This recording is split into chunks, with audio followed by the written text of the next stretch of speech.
அனைவருக்கும் வணக்கம். இன்றைக்கி பார்த்தீங்கன்னா ஒருத்தரை பார்த்தேன். என்னடா இது, நம்ம இவ்வளோ பெரிய தப்பு பண்ணிட்டோம், இனிமேட்டு இந்த வேலையை நம்ம செய்யவே கூடாது அப்படின்னு சொல்லிட்டு புலம்பிகிட்டு இருந்தார். ஏதோ ஒரு காரியம் அவர் செஞ்சார் போல இருக்குது. அது தப்பாக நடந்துடுச்சு. வாய் விட்டு அவர் தன்னைத்தானே திட்டிக்கிறார்.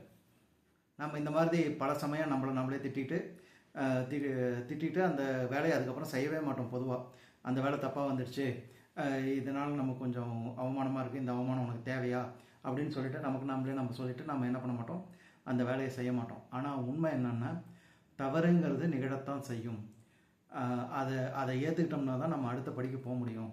அதை விட்டு நம்மளே செல்ஃபாக திட்டிகிட்டு இருந்தோம்னா அது என்ன ஆகும் அப்படின்னா, ஒரு நெகட்டிவ்னஸை மனசுக்குள்ளார உருவாக்கிடும்.